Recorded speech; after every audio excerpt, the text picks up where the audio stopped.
Okay. Pat, would you do the roll call? Helen Anderson. Here. Scott Hardeman.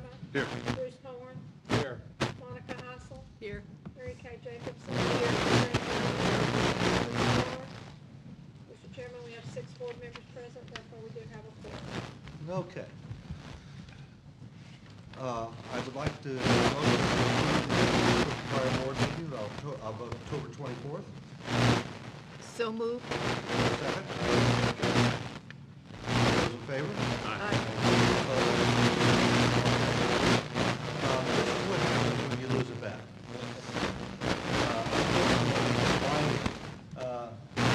You're going to know who I lost the bet to. Unfortunately, Ohio State did a little bit better than Indiana, and that's a bad thing. And having being an Indiana alum, I got the pleasure of, even with the points, it's such a pleasure winning. All right. I've got a statement that I want to read to the result of the meeting today. Regarding the operation of the stables, the board has deliberated in good faith over the last several months regarding a difficult decision pertaining to the future of the stables. The board has thoughtfully taken into consideration the needs of and its duties to act in the best interests of all the members and residents of Fairfield Glade, which is a total number of over 12,000 property owners. It has evaluated recommendations, financial data, inspection reports, and numerous other points of information to guide its conclusions and decisions. After consideration and deliberation, the board unanimously came to the decision on September 26, 2024, to close the stables effective December 31st, 2024, which is the termination date of the current lease. However, the board has also directed property and improvements at the stables to be included in the future deliberation and strategic planning as part of our land use plan. No plan to develop or sell the property. Also, the sycamore tree will remain, as will the gardens, for the enjoyment of the community. The board's resolution was made publicly, and its decision and rationale have been explained and published publicly more than once. Inasmuch as the board has been threatened with litigation in this matter, upon the advice of counsel, it will, for the foreseeable future, not comment on the stables and its decision to close the facility. Okay?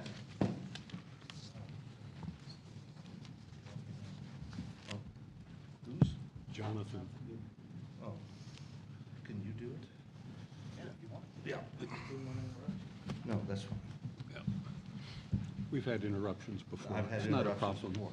We have to do a call in. Jonathan Goodman is waiting for us to call in, so.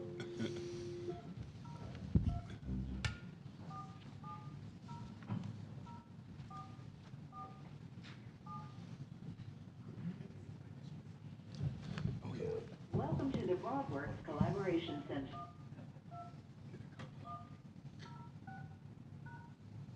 You will now be placed into the conference. Press star for help. Jonathan, you there? I am here. Okay. All right.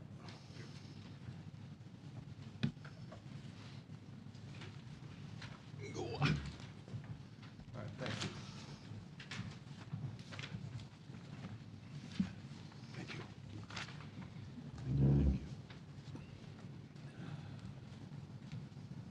All right, here's the across the board. We want to take a minute in this month's across the board message to share some holiday thoughts. November, December always seem to be a special time of year. It is a time when we are looking forward to being able to take time to celebrate the holidays with our families and friends. The holidays are also a special time for reflection when we take the time to give thanks for our good fortune and all the blessings we have received. This is also a special time of year when our hearts are touched by the need to share our good fortunes with those who are less fortunate and are in need. The urge we feel to share with others and to give back to our community is one of the very special blessings that comes with this holiday season. This year, the needs of many are very real. So when you feel the urge to share and give back, please be generous. As we end one year and look forward to the beginning of a new year, many of us will once again feel a sense of renewed optimism.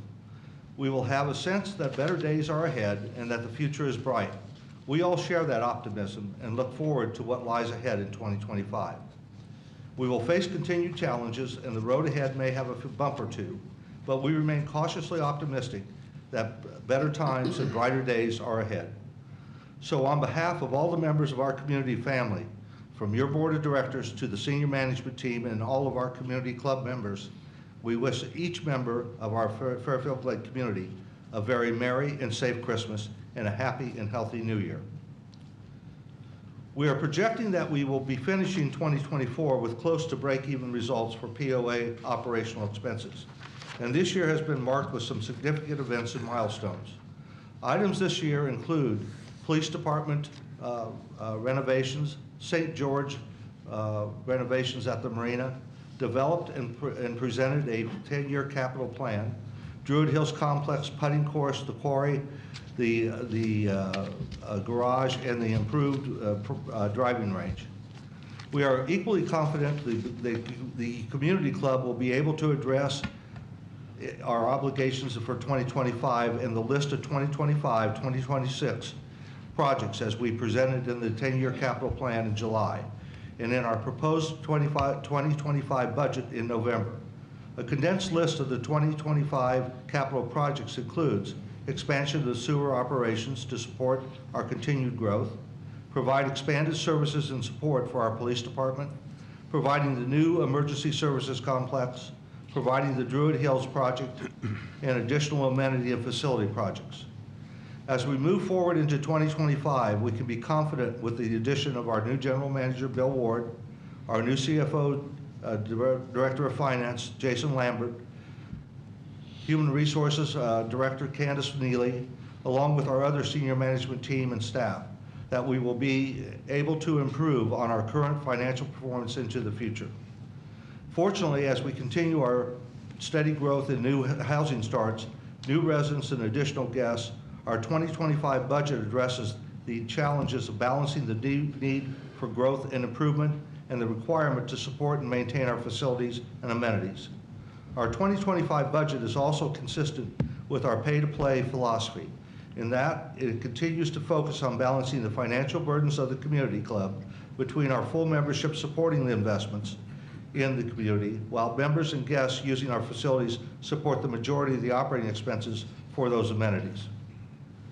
The Strategic Planning Committee is working on committee charter updates and goals for 2025. A significant step in the upcoming weeks is prioritization of strategic planning initiatives. The group is also working on strengthening connections with senior management team and all of our other committees. Members who would like to share comments regarding the strategic planning initiative can reach out by sending email messages to the team at strategicplanning@fairfieldglade.cc. Information concerning the strategic planning team is also available on the community club website at www.fairfieldglade.cc. The Golf Performance Center, the garage. The construction was completed on November 27th and the building is in use. Stop by and let Adam tune up your swing for the new year. The clubhouse and site work. The trailers that will be used as the temporary pro shop during the demolition of the old clubhouse and the construction of the new clubhouse arrived on November 5th and are now functional. Demolition of the old clubhouse is scheduled to start around December 16th. There will be a food truck available while the Druid Hills Golf Course is open, located near the trailers where being used for the pro shop and check-in. The food truck is scheduled to be operational also around December 16th. During the demolition work and construction phase, the plan is to keep the golf course open except for the month of January when Druid Hills is normally closed. Architect Vic Jones continues with the project design. Meetings were held here from October 28th through 30th with our general contractor representatives from civil engineering, electrical engineering, and food and beverage contractors. Those attending representing Fairfield Glade included our project manager, MCPC representative, our golf folks, Food and Beverage, our general manager, and member of the Druid Hills Steering Committee, and members of the Board of Directors. Detailed design drawings were reviewed during these meetings, and assignments have been made to finalize the design documents. All of this work will eventually result in the request for proposal for the construction of the new clubhouse and the surrounding property. Members who would like to share additional comments regarding the Druid Hills Golf Club project can do so by sending an email to the steering committee at druidhillsprojects@fairfieldglade.cc. At a recent meeting of the Fairfield Glade Community Club of Directors and the Fairfield Glade Fire Department Board of Directors, the group approved the building design and renaming of the project for the EMS Center to Fire and EMS Station Number 1. The project leadership is scheduled to meet with the architect, actually it did take place on December 3rd, to review the drawings of the plan and lay out the next steps. Food and beverage news. The Veterans Dinner held November 11th was a great success. Over 550 people were served. Veterans ate free. We have received many positive comments saying how glad people were to have a special night to honor our veterans. We will be ready next year to host the dinner again. Thanksgiving dinner served to over 250 people, and the event was seen as an overall success. As a reminder, Stonehenge Grill remains closed until the repairs are completed associated with the dishwasher. Unfortunately, there was more damage done to the floors and walls and other areas where water had leaked to than anticipated. Our best estimate to complete the work is now early January. During the time that Stonehenge is closed, we have a sandwich buffet for lunch and special dinner offerings at Dorchester, and that will remain open. All our snack bars also remain open as well. We encourage you to take advantage of the special buffets and special item menus being served at Dorchester. Senator Paul Bailey and Speaker of the House Cameron Sexton will be at the center tomorrow, December 13th, from 2 o'clock to 4 o'clock p.m. to give us a legislative update. Everyone is welcome to attend. I want to add on here because there's some confusion. We've got a couple comments of why others aren't coming here to talk. These are our elected representatives. This is not a political thing for any party or any individual. This is our elected representatives updating the community about what's going on in Nashville and in the state. So it's not a political thing, it's our representatives checking in with us. That is our December update from across the board, and thank you very much. So there's one or two things in my report that I also want to get into here just for a second. Really only one at this time. We told you in the past that we'd gotten the first set of common property deeds from Wyndham. Those have already been executed and taken care of. We made a couple changes in it, and they're fine. We've gotten the final group. We were supposed to get 4 of these groups of common property laid out, but now what we got is we got all the rest of them. We're going through those. We've gone through them. There's a couple questions we still have, and we'll get with Wyndham on those before they're signed. We do not, just so everyone's clear, we do not sign that document. This is Wyndham, according to the CNRs, they're deeding back to us those properties. It's not a matter of whether we want them or not. In many cases, we do. It's really, the CNRs had always anticipated that those common areas will come back to the club. And that's what's happening now. And just about 25 years late, that's all. Okay? So with that, I'm going to turn it over to Bruce Horn and the Treasurer's Report. Thank you, Greg. The Treasury's report as of October 31st, 2024, and it's in your packet. Balance sheet review. In sewer, we have $4,396,632 total cash compared to $3,784,230 in October of 2023, which is a positive variance of $612,402. For the POA and amenities, we have $4,938,726,000 of capital cash plus $8,739,000 of operating cash for a total of $12,939,465.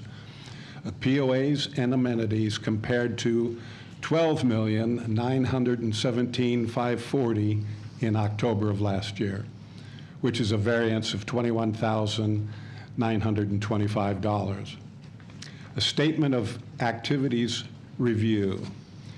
In sewer, it ended the month of October 2024 with a net surplus of $549,828, with a variance of budget to $196,840. Revenue was favorable to budget by $134,472, with sewer taps at $104K of favorable to budget. And obviously, this is an encouraging sign. It's an indication that the community is growing and that sewer is being provided and more locations are around the community. In terms of expenses, R&M, repair and maintenance, was over budget due to the unexpected HVAC unit needing repairs in the VACCOM building. And it was interesting, we had toured the facilities with the new board members, and we got a review of all of the facilities. Then it was nice to revisit these places, and we saw that unit in the VACCOM building with when Bruce Evans gave us the tour, updated tour. Sewer also experienced a positive variance of $31,000 in utilities because of unseasonably warm weather, which just ended yesterday. Property Owners Association.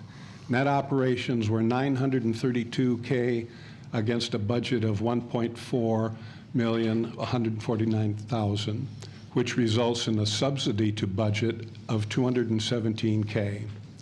Items to note in the variance is the salary and wages are positive to budget by $656K due to the open positions of the Director of Finance, which is now filled, and the General Manager, which is now filled. These expenses were offset by the professional services, the interim CFO, and the interim General Manager, with a negative variance.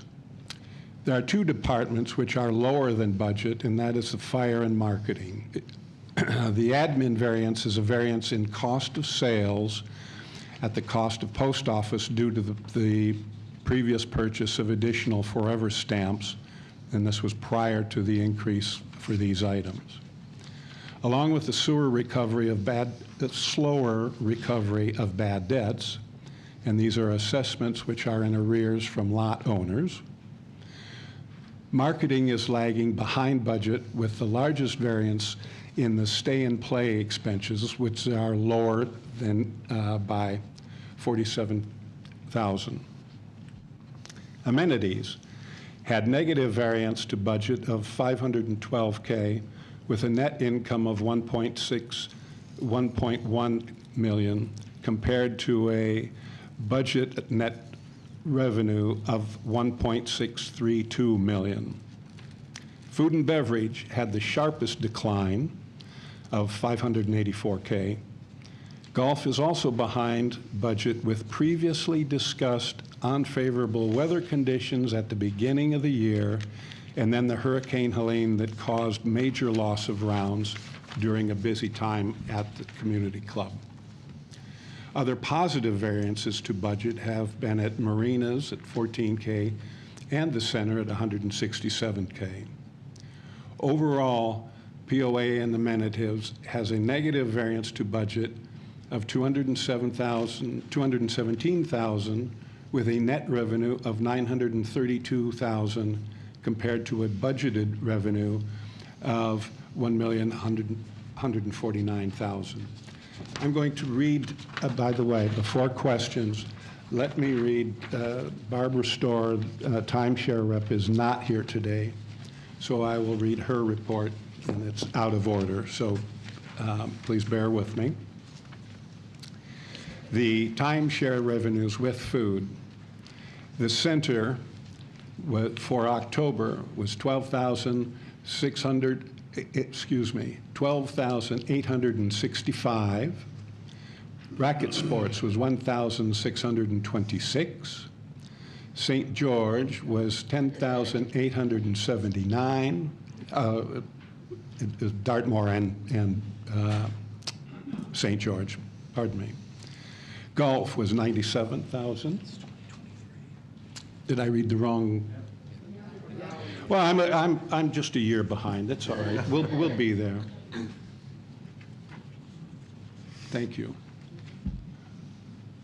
Let me get down here. Where am I? It's up here.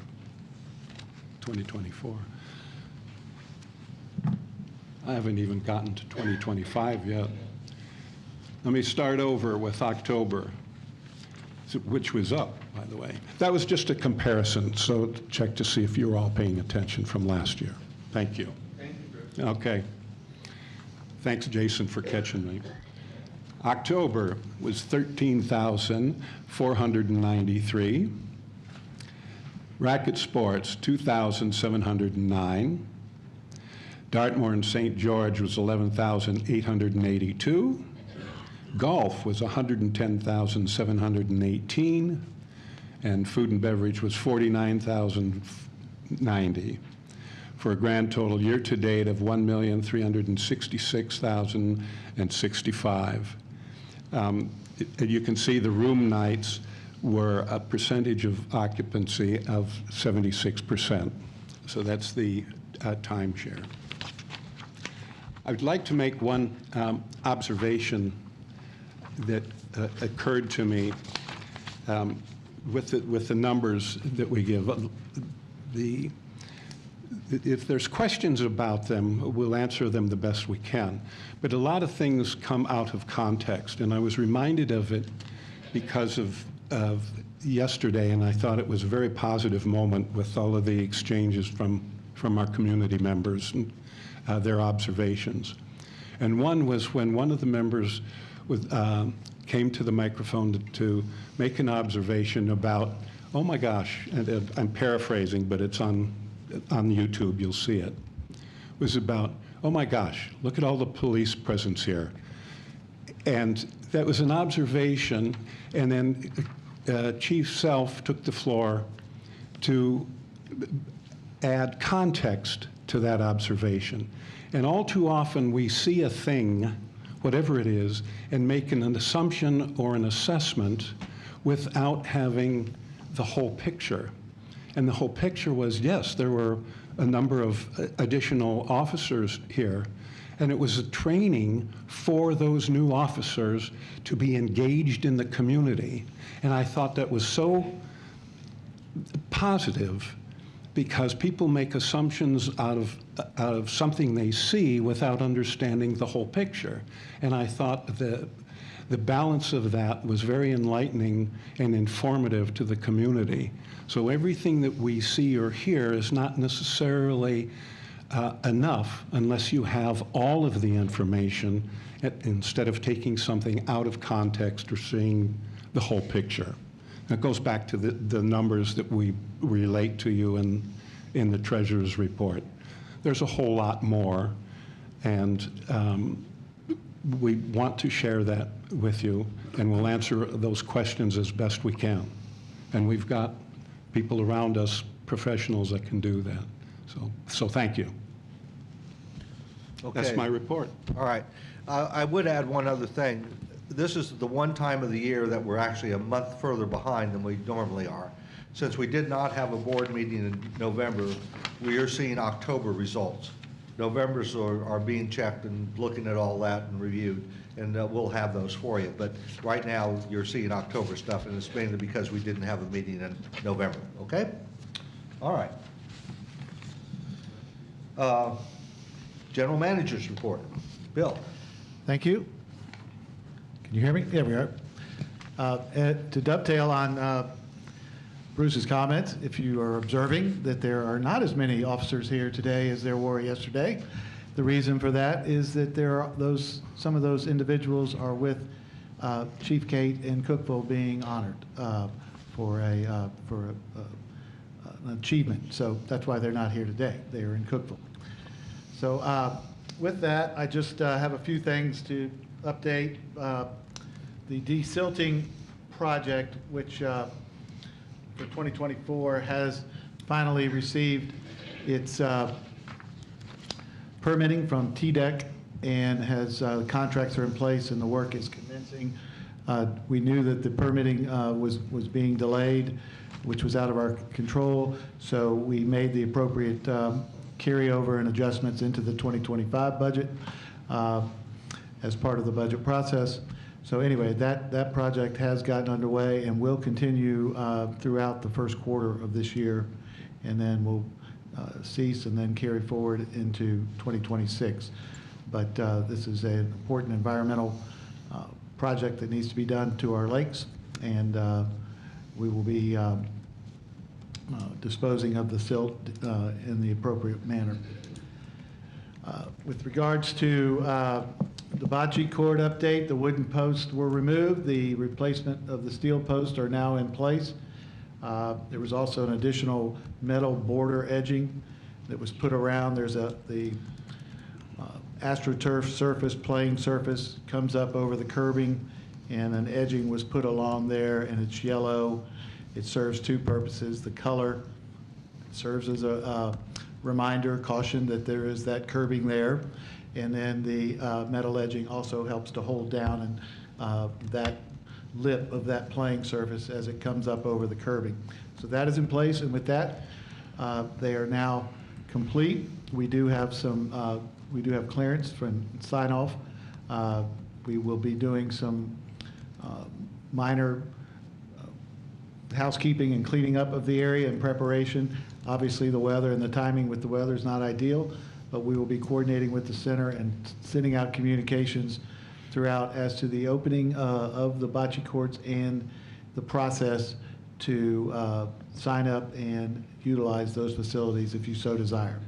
That will be coming most likely first of the year.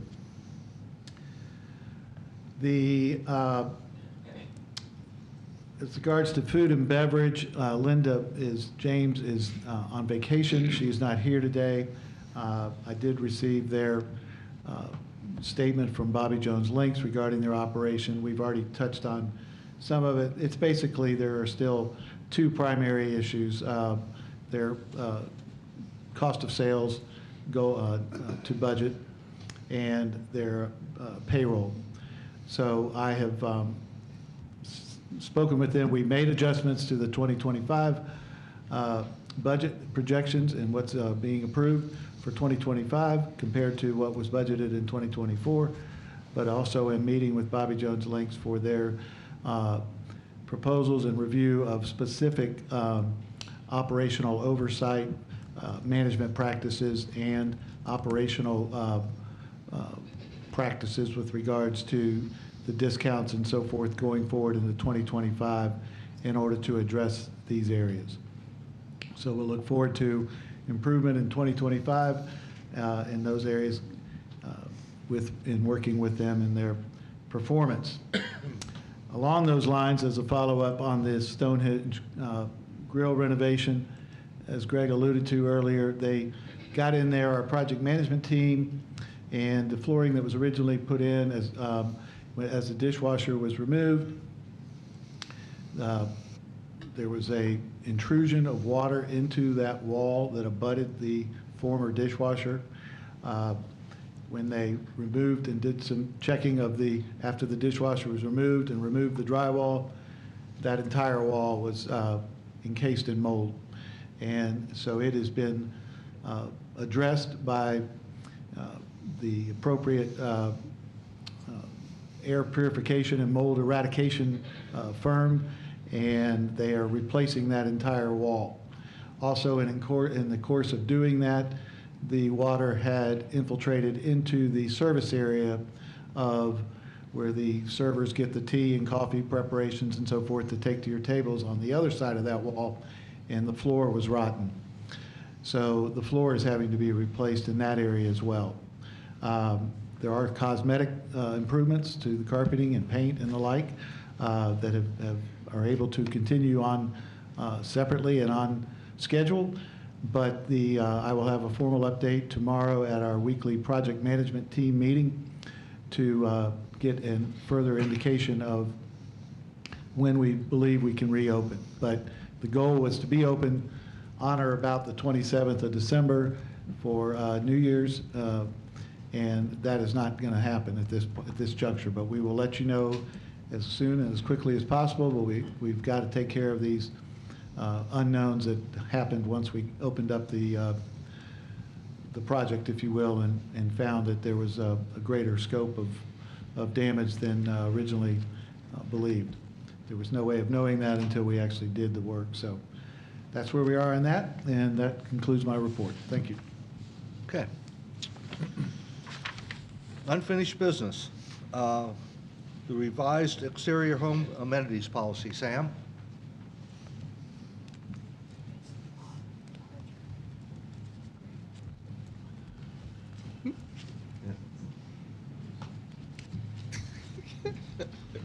I know, I got you up early.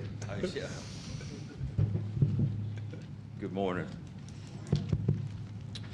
The revised exterior amenity, home amenities policy has been posted on the website. It actually was posted for quite a long time, actually, because of the board meeting schedules and things of this nature and the ACC schedules. This is a complete rewrite of a former policy entitled Clotheslines, Garbage Cans, Wood Piles, and Related Items. That policy was a cut and paste from the covenants and restrictions. They've expanded upon it. They received feedback. Comments were received. They were evaluated by the Architectural Controls Committee, and the policy that we're submitting today incorporates any significant comments from the posting. There is no major changes to it, and I recommend that, the Architectural Control Committee recommends approval of that policy today. Okay. All right. Do we have a motion to approve? I make the motion that we approve the revised lot merger policy. Is there a second? Second? It's not the revised lot merger. Pardon me? Oh, the other one, excuse me. Oh, made a yeah. motion. I was to doing approve the mine. lot. Revised exterior home amenities policy. Second. Second. Okay. Any further discussion? Hearing none? All those in favor? Aye. Opposed? Okay. Thank you. Now, Bruce. Now I we'll get jumped to the you. gun. So don't go away. Don't go away. God, just kidding you. The revised lot merger policy. Now, this has been up there for an extended period. We pulled it from the first 30-day review for some additional wording clarification. This has been up there now for 2 months, a little longer than 2 months, and with no further comments from the public on review of it. So we're ready to, I would move that the revised lot merger policy be approved for adoption. Is there a second? Second. Okay. Any further discussion? Hearing none? All those in favor? Aye. Opposed? Okay. Proposed 2025 capital and operations budget. We're in the new business. I make a motion that we adopt the 2025 capital and operations budget Isn't there some changes you want to talk with the changes, there were with the 2 changes that were in there. One was a change to the 400,000 for the sewer should have been 600,000, and it was, the money was there. It was just a typo that wasn't added into that slide. So there's no change in the dollar amount in the budget total. That is, there is no change, and that's been reposted to the website with the correction. So it wasn't a change in dollar, it was updating the slide. Okay. Is that it? We're going to do the other? Another change. Is there any, we have a motion. Do we have a second? I'll second. All right. Any discussion? If you got a question, now's the time to ask it. Yeah, you said there was a couple. Yeah, I was thinking of that it was the dollar amount hadn't changed, but we had not updated at the time the change to the slide. So if you saw it out there, you would see it as an error, and it was not. The money actually was there. We just, So Bruce, just to clarify, the only change was to the slide, not to the budget itself, right? right, yeah, it was just to the slide. The budget hasn't changed, and I wanted to clarify that. There were two issues that when you saw that number, if you saw that number, you would think, oh my goodness, you know, when it was actually 600,000, and that money is in there. There was no dollar change. It was an update to the slide itself. Yeah. All right. Any other comments or questions? Hearing none. All those in favor? Aye. Opposed? Okay. Approval of dock on common property at 25 Brambleton Court. Sam? Yep. On November 7th, the Architectural Controls Committee heard an application for a dock to be installed, excuse me, a dock to be installed at 25 Brambleton Court. 25 Brambleton Court is on Lake Glastonbury. Because of the unique configuration of Lake Glastonbury, that dock has to come to the Board of Directors for approval because technically that dock is on common property behind the property at 25 Brambleton Court. Is there any questions? Any questions? Do I have a motion? I make the motion that we approve the dock on common property at 25 Brambleton Court. Is there a second? Second. Any further discussion? Hearing none. All those in favor? Aye. Opposed? Okay. Thank you. Financial Advisory Committee appointments. We have two additions for 3-year terms beginning 2025 through 2027 for the Financial Advisory Committee appointments. I make the motion to seat Mr.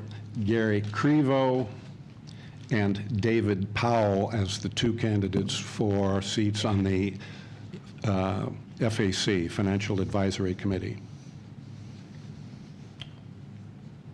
Do we have a second? Second. All right. Is there any further discussion? Go on.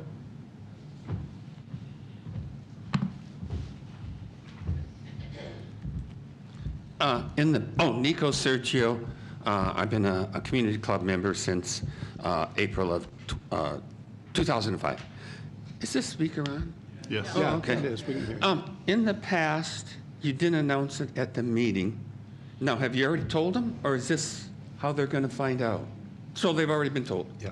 Okay. Yeah. Yeah, we changed that, Nico, they- because it was really kludgy with passing people, putting them on and not saying who they are. Yeah. So we made that change, so the people, they now hear the night before, okay? Yeah, they've been informed. All right. Any other questions? All those in favor? Aye. Opposed? Okay.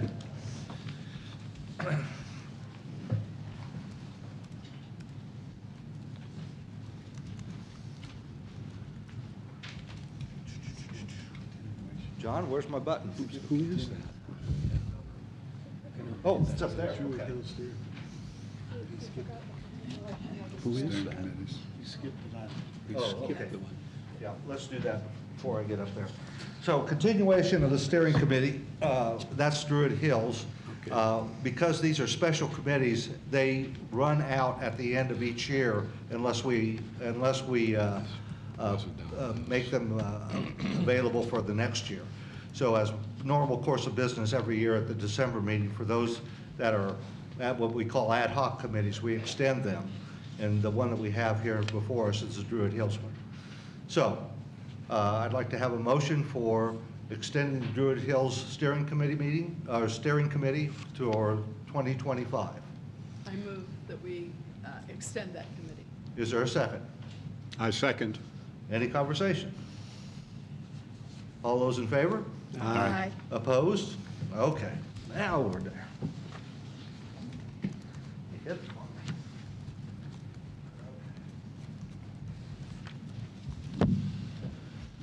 Greg, now that you stand up, I just wanted to point out that is a very nice jersey. You look very good. Go Illini. Illinois will have their day sometime.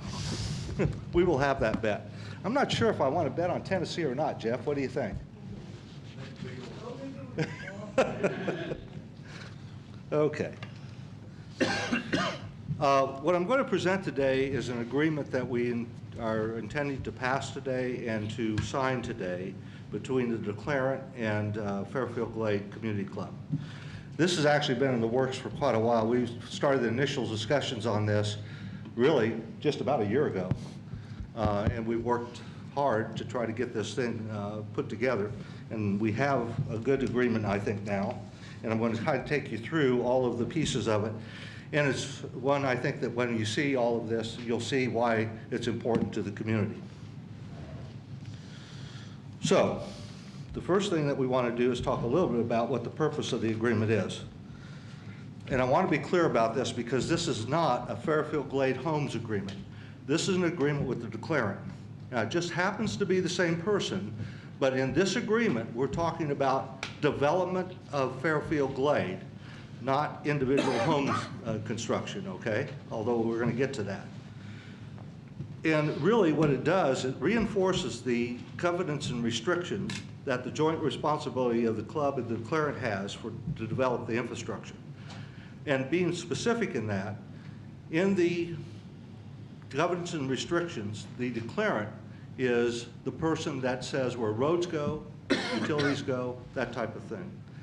The club controls sewer. So if you're going to really do real development in Fairfield Glade, you need both of those people on board. So this really is a partnership, and it's really something that's very important because it's the only way that Fairfield Glade gets developed. And if you notice, those of you who've been around a while, there has not been major development here for quite a while. And mainly because we haven't been working in a good partnership. We do one-offs, and we'll do a little bit of extensions now and then, but we've never had a real plan on where this is going to go. This is what this is going to do. So it's going to strengthen our partnership between the declarant and us. And it's a cooperative type of arrangement where we're going to develop Fairfield Glade. And it's not everything, but you're going to get a pretty good idea of what we're talking about.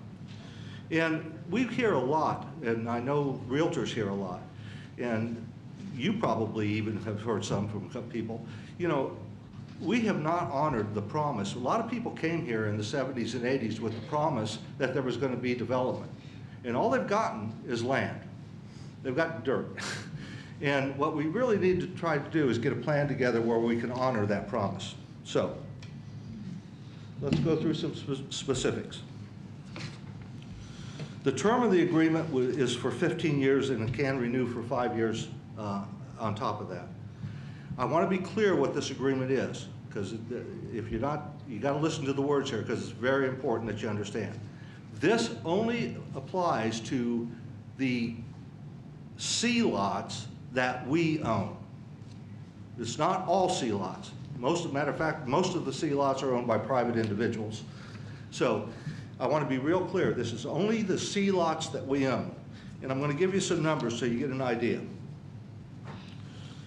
We own right now today, or at least anyway on the most recent thing, right at about 1,900 lots that we own that are included in this agreement. We own a total of 2,548. So there's about roughly around 650 that are not in this agreement, okay? But those of you that have been around a while, these are C lots that we've taken back and we get nothing for them. We don't get any assessments. You do get the privilege of paying taxes on them and that type of thing. So the idea is that we're going to take these lots and turn them into revenue generating assets. So the C lots for what we own, 760 is really the real number. We're granting an option to the declarant.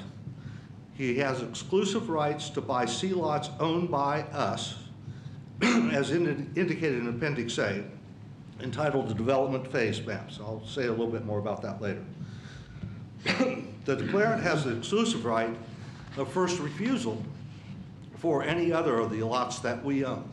And the reason why we're granting that is because if we all of a sudden get opportunities where we can do additional development, we want to give the declarant the opportunity to take a look at that as well. The option fee that the declarant will pay to the club is $5,000 per year for the rights for the first right of first refusal and the guarantee to buy. And the option price for every lot that we sell to the declarant will be $1,000.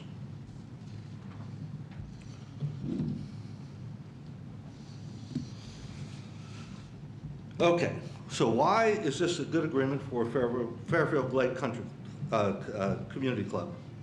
It increases the revenue for the assessments due to additional members. And that's a big deal for us because these are non-earning assets right now. All we have is expense on them. We're not getting anything. And this will allow us to start moving that direction. Fairfield Glade owns the non-revenue producing C lots, starts to generate revenue. That's really kind of an extension of the same thing.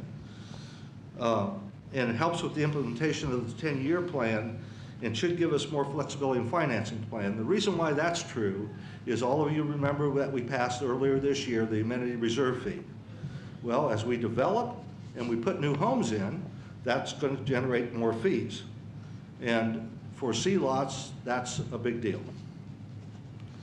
It will allow us really to do a better job in terms of planning for our wastewater system and the capacity planning for the sewer area.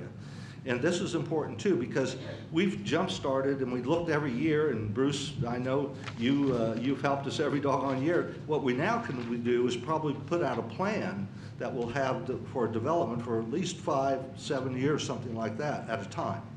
We haven't had that capability in the past. And this will give us a much better idea of how we can plan capacity, because we'll be looking at things in a longer area, and we can really do a much better job in capacity planning. And of course, then we'll also know exactly where we're going to be putting sewer. And it really does do what we said we were supposed to do, is stimulate the growth of Fairfield Glade. It strengthens the partnership again with us and the declarant, and it addresses the perception that people were promised development that never happened.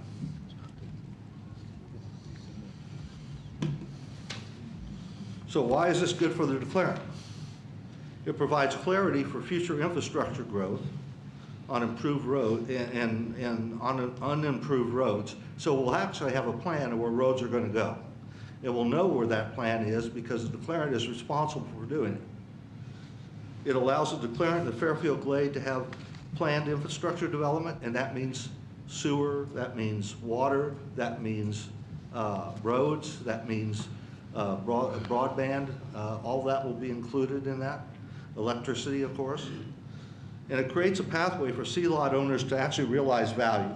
And they've been sitting on these for sometimes over 50 years and have not seen any value improvement at all. So it's really allowing them to start seeing some value being generated there. And it creates actually more home style options for prospective buyers. Why does it do that? Well, I'm going to get to that in this slide. The agreement does not affect Class A and B lots. That's important. And our small builders, that's where they build. They don't usually go in and buy and build like 10, 20 homes a year. We have a couple that do that. But a lot of our builders do not buy even or build more than 4 or 5 lots, homes. And some only do 1 or 2. So they still are going to be able to build on the A and B lots just as they have for the times past. There will be also opportunities because no one builder is going to be able to do the amount of lots that we're talking here. So it's going to bring in multiple builders. And that's why it's important for everyone to understand this agreement is in Tom's role as the declarant, not Fairfield Glade Homes, okay?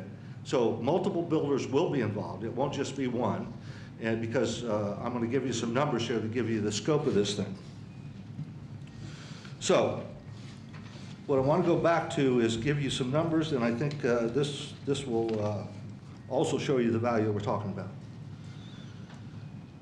altogether right now, to take a look at what we're proposing in the agreement, and we don't control only but 760 of these lots, okay? But included in the Appendix A is about 7,900 lots. And those are broken down to roughly the 1760 that we own, the 1,200 Wyndham lots. Now, I'm going to take a minute on those two items. Wyndham right now owns 1,295 lots. They vote those every year. When the development takes place, that's going to change. So 92.5% of Wyndham lots are included in the areas that we're putting in Appendix A. So for those of you that say, well, Wyndham is trying to take over and control everything, they're getting out of this business. And this will put them basically out of the business. So at the end of it, right now, assuming that no other of their lots sold, and they could sell, they'd be left with 95 lots. That's it. That's a big change from where we are today. For us, for the lots that we have, that we own included in this, is really almost 75% of the lots that we own. And those are the lots that we've taken back, voluntary transfers, sometimes getting them before they go to the county and that type of thing. That's a big number for us. And we've not had a good solid plan. We've tried several things with realtors and that type of thing, but the major part of that is that we don't necessarily, because they see lots, if you go out and see a lot of our lots, our C lots, they have grass roads, sometimes no road, sometimes nothing more than a trail. And this will get this stuff started to be developed, and that's a big thing for us. We have really tried several things, and they work marginally, but we really need to get a development plan in order to get rid of those lots. Now, just so you're aware, the other lots that are included in this, there are 800 county lots. And we're still in discussion about what we can do with those because it's a little different process once the county gets them, but they're included in the development here. And finally, there are 4,000 privately owned lots. Those are just people that have bought them, they've had them. These are the people that have been promised things and never realized the value of it. So, that's what we're planning on doing. We're going to make a motion here to approve the agreement, but I wanted to make sure that anybody who has questions about what we're trying to do and why we're trying to do it, that we answer it. Come on up.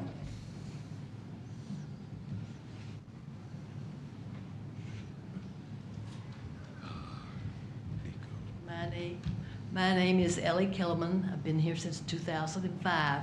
My question is, how are we going to get reporting on this? We have no reports from the declarative now, what they're building, and when they're going to put their next phase in, supposedly. So how are we going to get reports, and how frequency are they going to be? We need to know what's going on. Well, you're going to know some of it, and you're not going to know some of it. And then this gets at the way we handle sewer. And I want to be clear about this. There are people who are speculator builders, and there's some of them that are not doing all the right things that they should be doing for the community. And what I mean by that is if you release all of the addresses, now we'll have a general map, and most of this, well, actually all of the development is south of Peavine. So we'll have a general map of that. But the phasing of that, we won't necessarily put out publicly, because as soon as we do, speculators will come into those people that own those properties, and those properties will rise in value, but they'll be sold potentially for pennies on the dollar. I'm sorry? Not future, current, what they do in current. Well, right now, there is not a development plan. That's what this is going to lead us to. Develop the plan, you should put it out, publish what's going on. That's what I'm trying to tell you, is that we can do some of that. We'll have a general map. We'll show you what that is. There's no problem with that. But the specifics and the rollout of that development, we need to be careful of, because as soon as that gets out, then you can have people starting to, especially the private citizens here, or the private residents or owners, and they'll start going down there and they'll give them bids on property, for their property that may be way low from what they could get if they just understand what we're doing. Greg? So we'll do the same kind of thing that we do with sewer right now, and that is we will publish, or we'll send letters to all the residents that are affected ahead of the time so that they know, and get with somebody who's familiar with the market to go on ahead and talk to them about what the value of their lot may be now. Greg, I think if I understood right, you're asking what are the current, not part of this, but current building plans. Is that what you're asking? I'm asking when you initiate a phase, Okay. you get a progress report of what's going on. Oh, yeah. Okay. Right now, we've got a new development two up there. We don't know anything about it except the name, and it was provided when they put the sewer in. Yeah. And that will be helpful Yeah. because we'll have a good idea. Well- And I just wanted to clarify too, even though it's that area south of Peavine, the declarant is not going to buy all those lots at No, once. no, that's- So that's- it's going to be, if I can just use an example, it's going to be like, we want to have the rights to something called the 1, 2, 3 lots. And that might be 20, 25 houses that could be built on that. And so then what would happen is, once we get that from them, then the first thing we will do is notify the homeowners, correct? That's right. That already own Well, lots. the lot owners, Lot property owners. sorry. Then we'll notify the lot owners, because we don't want them to sell and find out a week later that they're getting sewer and roads and everything else. So we want them to have a chance to know that their property might appreciate. So then we would let them know, and then we would post the plan as best as we know it from the builder.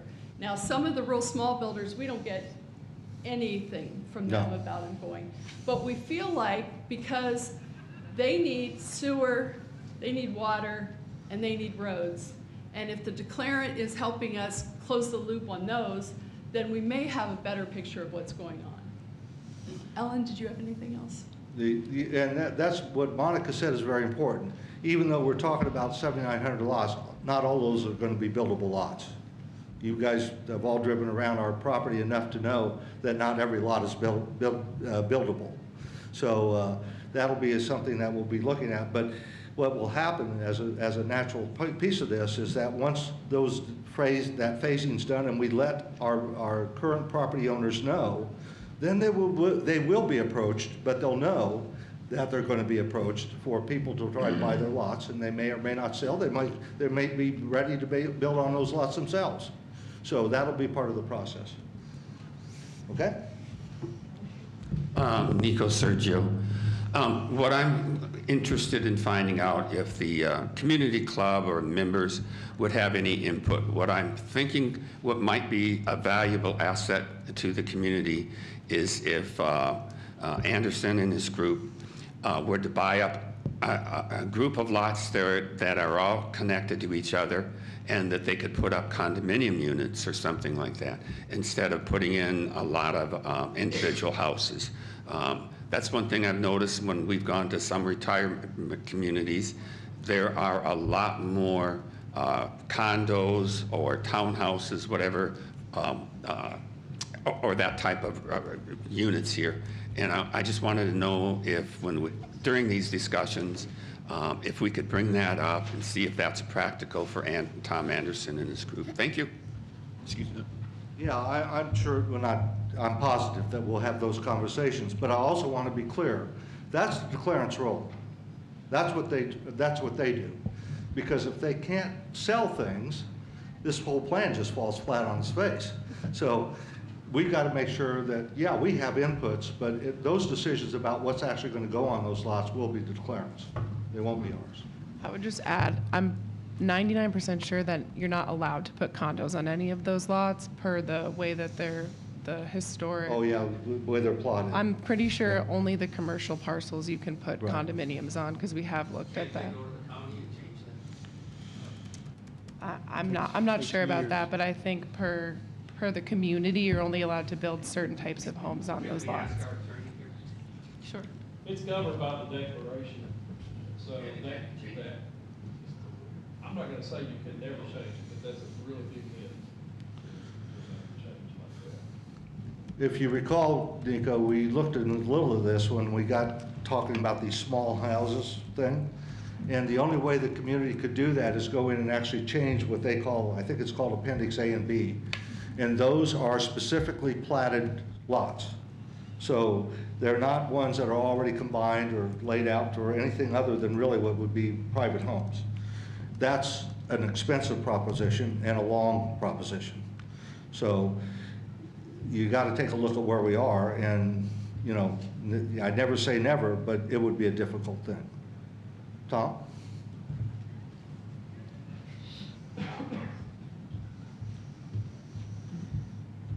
So on the surface, this is great. I really applaud it. The county tie-in, I'm a little bit vague. Does Mayor Foster support this? And you know, I'm surprised he wouldn't welcome this with open arms and be with you saying, let's do the agreement together, put the county in there. So, you know, a little background on that. Maybe if he's not that excited about it, we can help him along as the members. So that's number one. And number two, minor points department, but just I'm curious, who's paying for title and survey on these lots? Okay, a couple things here. One, Mayor Foster is aware. I've talked to him about it. He is supportive.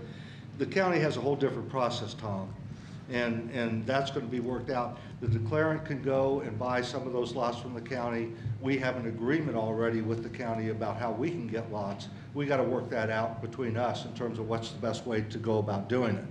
But Mayor Foster is aware. He is supportive. He's in the same position we are in, really.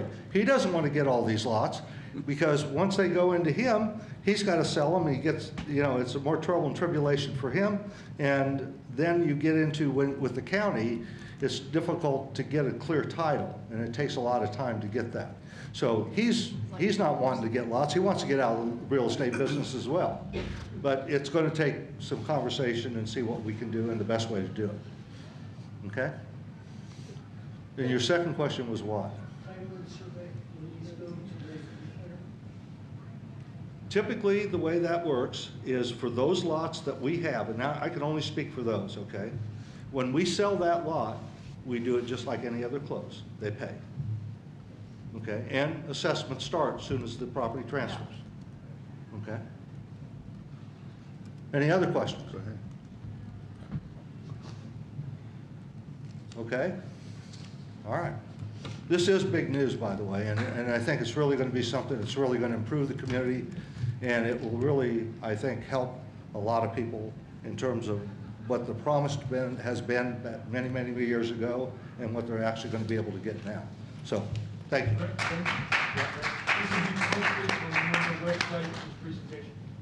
Yes. Yeah, we'll get it posted. Thank you. Okay? Okay?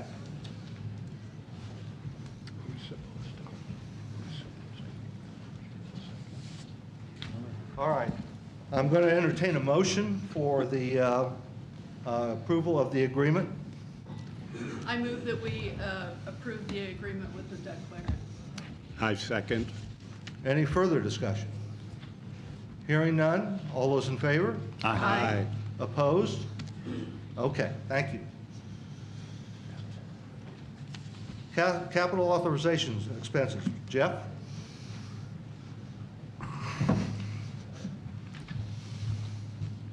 Good morning. Come forward this morning for a $50,000 car on the cart path on number 15 going to number 16 at Stonehenge. We've had a lot of erosion to the left of that path, and we're going through and we're cutting off one part and reconnecting it to an upper part of the path. So in case we had a big rain event and we lost that cart path, that would be very bad. We'd have to close that back 9 until we got it fixed. So this is a preventative measure to so that we're looking ahead and not getting caught with that. So that's what I have. Any other questions, discussion? Is this a study or is this a study plus? Study plus. We're redirecting that cart path. This has been in the budget all year. Yeah. I've spoken about what we're doing on 15 all year long. Yeah, this is not a new thing for the board. As a matter of fact, I think it was even 2 years ago, Jeff, you pointed this out as something we're going to have to do, or we run the risk of having to close down that back 9. Yeah, yep. So this is a relatively inexpensive. I had Barry Fields come out in 2022, and he did a study on that water flow and everything. And his one part was talking about necessary to stabilize the cart path and adjacent hillside.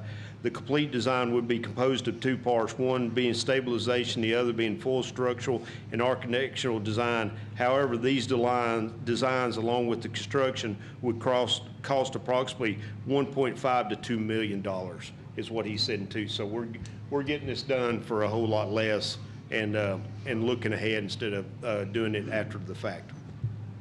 Okay. Do I have a motion to approve? I motion that we. I'm sorry, motion to make. Yeah, I make a motion that we approve the Stonehenge number 15 cart path study and redirect for $50,000. I second. Okay, any further discussion? All those in favor? Aye. Opposed? Okay. I got one other thing, Greg, if you don't mind. In the past couple of weeks, we've lost a couple of employees at Fairfield Glade. One of them was Patty Sinnis. She works in the accounting department. And last Saturday, we lost one of our assistant pros, Todd Wade. Died very suddenly. And I just want to say that I met with Todd's wife yesterday. Todd came from Nebraska, where he was a 25-year pro, and he was out of the business, and he wanted to get back in the golf business to finish his career out.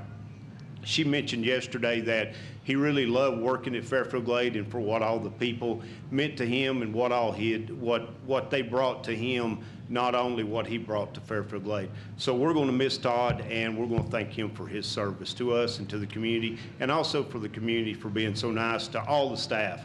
Sometimes when you're in these meetings, it feels adversarial. It's not that way outside that door.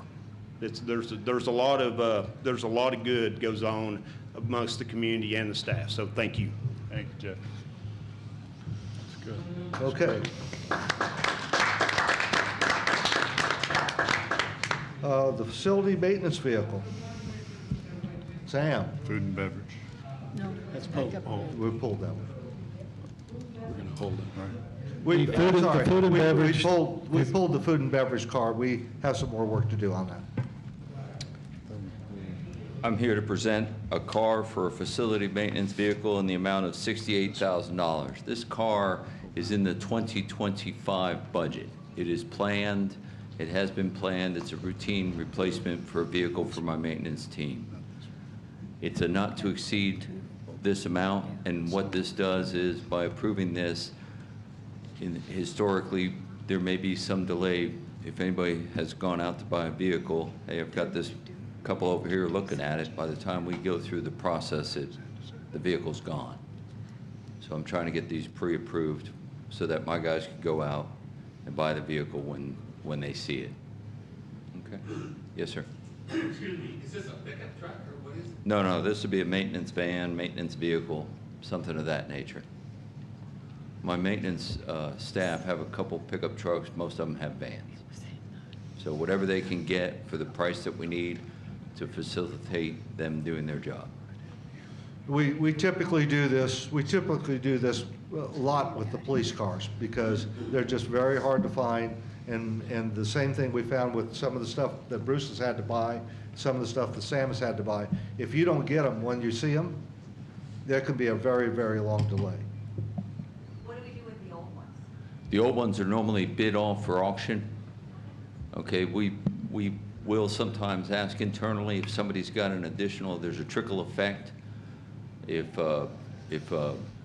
golf maintenance can use the vehicle, quite often when these vehicles are done, just like any other vehicle in a community, So we see some value out of it? oh yes, yes. We've never sent one off to get crushed. And I don't have any, so, all right. Okay, any other questions? Hearing none, can I hear a motion to approve the car?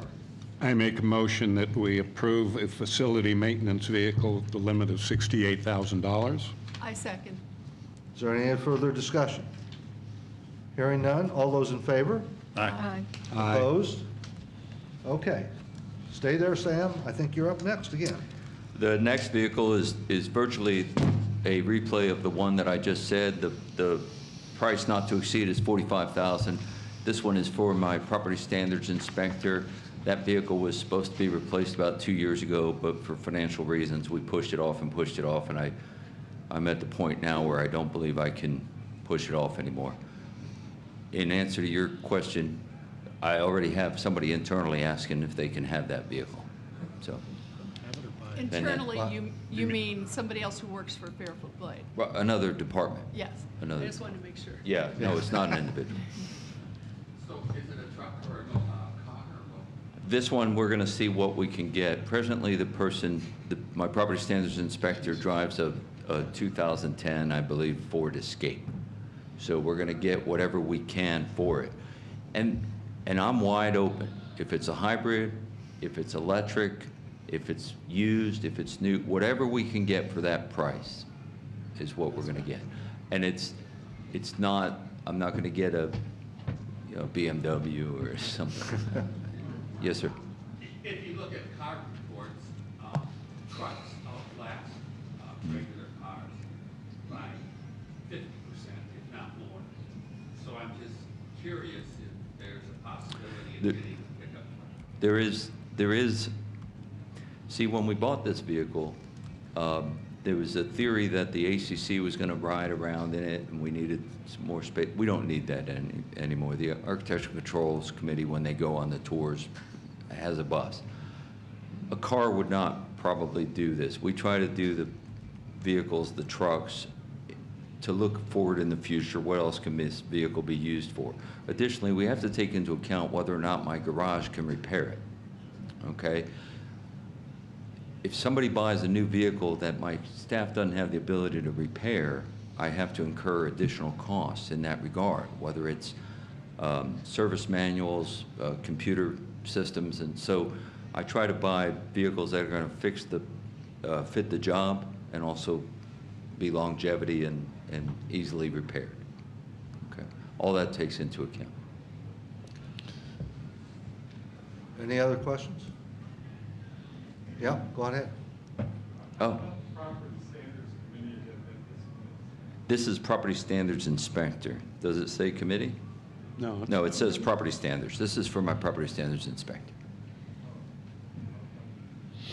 Okay. Any other questions? It is a not to exceed. If I can't, we'll get one under this price. Okay. Anything else? All right. We have a motion on the floor. All those in favor? No, we don't have a No, motion. I'm sorry. Make the motion. I move that we approve a property standards vehicle not to exceed $45,000. I second. Any other further discussion? Hearing none. All those in favor? Aye. Opposed? Okay. Thank you. You can finally sit down, Sam. Yes, sir. Okay. Comments from the floor. You'll have to come up here and please state your name and your address so that we know you're a member.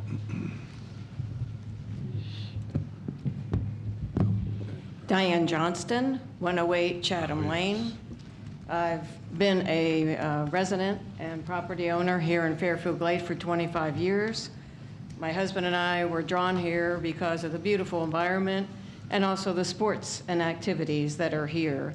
We're both golfers, we play tennis, we fish. It's a wonderful community for all that and has been for 25 years. A lot of it has changed, and I'm involved with playing tennis primarily and affected by the pickleball players on the tennis courts.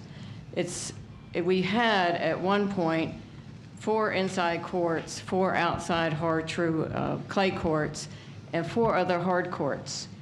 The 2 hard courts at Druid have been torn up. The 2 hard courts at Dorchester have been torn up. Right now, during the winter months, we cannot play on the clay courts, so we only have the 4 inside hard courts. Of those 4 inside hard courts, the pickleball folks have the 4th court lined, and a lot of activity occurs there on a daily basis. And the 3rd court has also pickleball lines just put on it. And we'd like that court back because we don't have enough courts for the tennis players. When we bought here, we had such a great tennis community. In a lot of the magazines, it talks about a professional tennis community. That's really not true anymore. If you have 9,000 or 12,000 residents playing on these tennis courts, we have 2 of them that are unlined with pickleball lines. And the USTA does not approve sanctioned USTA tournaments on lined tennis courts with pickleball lines. So we have 2 courts for 9,000 people. It's ludicrous. We have 9,000 people, we have timeshare, we have visitors. It's not enough. The pickleball people have 33 courts available, and I play pickleball too. I've played at a lot of the other courts. Right here in our community center, we have 3 courts that are available inside for play anytime. They're most often empty. The new pickleball courts outside are playable, even though like last Wednesday when I was playing inside tennis, the pickleball courts were full and the outside courts were playable and nobody was there. So I'm confused. I really don't know why that is. We spent, what, $1 million on the outside pickleball courts, and very often they're empty. Tennis has 2 versus 33 courts available to the pickleball people. The solutions: cover the outside courts, pickleball courts. Now I know William is working on that. Also converting one of the pickleball courts to a tennis court. I just saw your numbers on that, and it's pretty doable to take one of the pickleball courts and make a hard surface tennis court to start replacing some of them. But I think Fairfield's really missing the opportunity. We could put in some hard courts, and really, we're the only facility here in this area that has tennis courts available. You have to go to Knoxville or Nashville. I know the high school courts are really not playable, so there's nothing. We might have a great opportunity if we put in maybe 4 more hard courts and created again a professional tennis and racket facility. Another thing that could help, we have a real safety issue in the inside courts. We have a noise problem. And this is not just me. If you go to this website called DINK, which is a pickleball term, I'll pass this up here. Let me see, I think there's something. No. This site, and also on Facebook, you can look up pickleball noise relief. Right now, there are hundreds of lawsuits around this country that are against pickleball noise. They put the pickleball courts close to communities or close to homes, close to churches, whatever. And the noise is just the nature of pickleball, and it's causing a lot of problems. There's even lawsuits that have to do with the headaches and a lot of other medical problems that come from this. And right now, on the DINK one, it says, it's time to admit we have a pickleball problem. And it goes on and on about the different problems from that. And also, one of the closest areas in Farragut, they've just settled a lawsuit regarding pickleball noise. I'll pass this up there, too.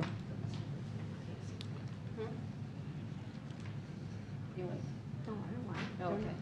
Oh, they're not paying? Okay, you can pass that along. Anyway,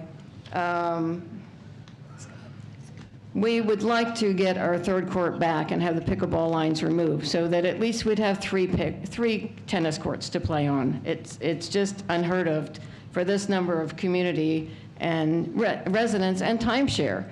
And often on the hard courts also, one of our professionals is giving a lesson, so that takes another court out of action. And I think truly the other day when I was on Court 3 and the pickleball people were coming, to play on Court 4, which has been lined off and their courts were out there, and they were waiting for a tennis group to get off. When they gathered to go behind the courts and go to their court, I was still playing tennis on Court 3. And when they came to that area, several of us heard them say, "Oh no, it's the tennis players." Well, it's tennis courts, guys. I don't get it. The division is just getting worse between these two groups, and it doesn't have to be. We should be able to coexist peacefully and profitably and use these amenities jointly. That would be fine. But right now, tennis is getting the short stick. We're not having the facilities that we need, and it's not fairness for all. So please consider keeping the tennis facility active and viable and fair. Otherwise, you're going to lose a lot of us tennis players, and maybe you don't care. I don't know. Anyway, thank you. Thank you. First of all, I just came from the tennis center, and I support it. You have to get closer to the mic. Oh, sorry. First of all, I just came from the tennis center, and I support every single thing Diane just said. Name, please, and Oh, address. I'm sorry. My name is Marilyn Stubella. My husband and I have owned our property at 227 Lakeview Drive since June of 2002, moving here in February of 2003. Other than the annual meetings, I don't often attend board meetings much anymore, but it's become obvious to me that I should have been more attentive. After reading the article in the October 30th issue of the Glade Sun on the closing of our stables in Fairfield Glade, there are some glaring financial questions to be asked about the information used to make the decision to close the stables. I do not have a horse. I have ridden horses out there, have not accessed that amenity very often lately, but when we came, I did. First, I'd like to know who owns the property out at the stables. Is it the community club, Tommy Anderson, or Wyndham? As I said in the statement that I read at the beginning, oh, you weren't here, I don't think. You may have come in I late. came from tennis. But we own the property. We do, and all the pastures and all that? Yes. Okay. And is there an agreement with the community club and Tommy Anderson to sell the property to Fairfield Homes to build multifamily dwellings? I think we talked about that. Nico actually asked that question about condominiums. Right now, those plots that we're talking about in the agreement are all single plotted lands. I'm talking about the property out at the stables. I said in the statement that we have no plans to develop, sell, or do anything with that piece of property. We have no plans on taking down any buildings or anything. Okay. So it's just going to be an undeveloped location of property? I'm going to have to stop us here because in the statement I read, because of pending or possible litigation, we are not going to comment anything more on the stables decision. Well, thank you very much. Okay. On February 22nd, a 9-member committee was formed to help the board to make decisions on the future of the stables. Was there a liaison from the board? We're not going to answer any questions on that. Was there a liaison on that board on that committee from the board? You can't answer that? I'm going to read you the statement again so that you hear it and so you know what we're doing. Regarding the operation of the stables, the board has deliberated in good faith over the last several months regarding difficult decisions pertaining to the future of the stables. The board has thoughtfully taken into consideration the needs of and the duties to act in the best interest of all the members and residents of Fairfield Glade, which in total number over 12,000 property owners. The board has evaluated recommendations, financial data, inspection reports, and numerous other points of information to guide its conclusions and decisions. After consideration and deliberation, the board unanimously came to the decision September 26, 2024, to close the stables effective December 31st, 2024, which is the termination date of the lease. However, the board also directed the property improvements at the stables be included for future deliberation and strategic planning as part of our land use plan. Contrary to rumors, there is no plan to remove the buildings and no plan to develop or sell the property. Also, the sycamore tree will remain, as will the gardens for the enjoyment of the community. The board's resolution was made publicly, and its decision and rationale have been explained and published publicly more than once. Inasmuch as the board has been threatened with litigation in this matter, and based upon the advice of counsel, it will not for the foreseeable future not comment on the stables and the decision to close the stables. Thank you. Now, my question was, when the committee was formed We're not going to answer those questions. You won't tell me if there was a liaison on the We're committee? not going to talk about the stables. Well, okay. We're not going to comment on it. Obviously very open-minded. On July 11th, this committee submitted in good faith its findings to the board. What then did the board do with the submitted cost projections for the future? Was that data input and transferred to a different computer format? How were these inflated figures submitted to the board? Who changed the submitted data, and why was no one overseeing the result? It's baffling to me that anyone who looked at the figures would not question a bucket hook costing $243 apiece.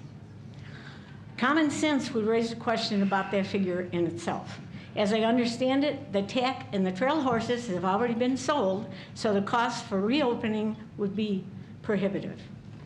I've served on several committees over my years, and I know how much time and effort goes into the projects assigned by the board to the committees. It's obvious that you have little regard for the time committed to by the 9 members serving on this committee. They were used by the board. Why would any member volunteer to sit on any committee in the future after this debacle? Each of you involved in this process should be embarrassed by your irresponsibility and incompetence, and there are no excuses. Now, I'm here for myself. I'm not on a committee. I'm a property owner, and I've lived here a long time. Ridiculous. Thank you. Thank you.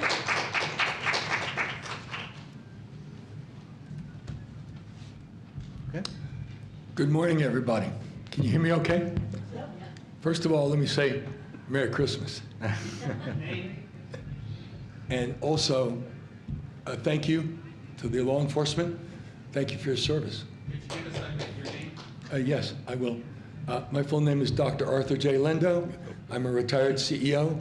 I lived here full-time for 7 years with Donna Jean on Hickory Ridge. At the November meeting, I raised some questions about the proposed 2025 budget and its relationship to the recent reserve fund study. And I would like to return to that very briefly. The reserve fund was dated August, the study was dated August of 2023 and delivered to the board. It included 4 alternatives for addressing the issue. The issue was, the primary finding was, our reserve funds, we are underfunded, and action needs to be taken. This is a very, very important issue. In the document that was delivered to the members, I believe that was posted in August of this year, 2024. It included the August segment. I have recently been advised that there was a December submission as well, and it had 4 additional alternatives. I'd like to request that the December segment be posted to the member website so all the residents could see it, analyze it, and raise questions with the board as appropriate.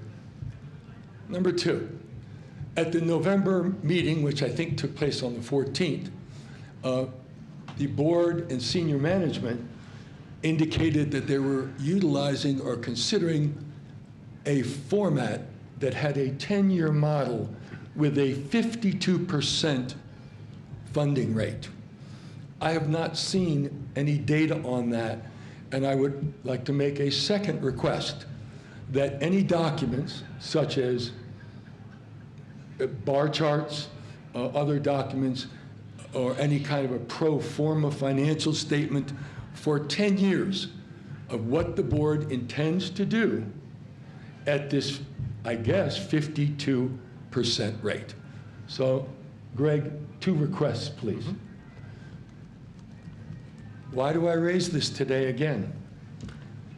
There is a very large body of evidence now about what's going on across the country, in the region, and the state with HOAs and POAs, homeowners associations and property owners associations. Thankfully, through research and some contacts as a former CEO, I have a summary report. And I'd like to share briefly, I know there's a time constraint, I'd like to share the highlights of this report.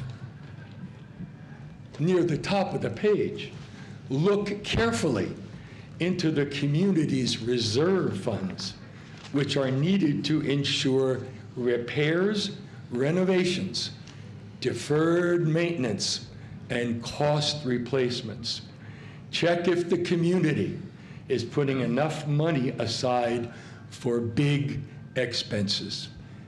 Near the top of the list.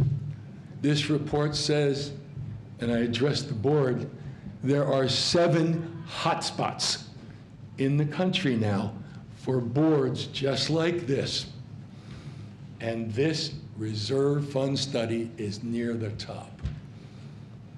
Having had the benefit of hearing everyone speak today, I'll just take another moment and share with you, including the board, what are the other items that are on the hotspot? On the hotspot for whom, Art? What? I was wondering on the hotspot for whom? Who produced the article? Yes. Just so we can all, For boards, yes. current owners, prospective buyers, and prospective sellers. The source of the article. She's asking who actually published this. It's not about us, it's about boards in general. And Yeah. who's yes. the source Well, of I have it? a whole body of evidence. I believe you. I Yeah. just want to know so that we can document it. Yes. And look at it. I will give you that. All right, In just a thank moment. Art, The answer. Art, can you get us copies of your stuff? Yeah. Thank you. Yeah, to answer the question, this particular document cites the National Association of Home Builders, okay? And it also, Monica, references, other entities. And I'm happy to share the entire file with the board. That would be probably a good thing. Could you add to your request, you requested what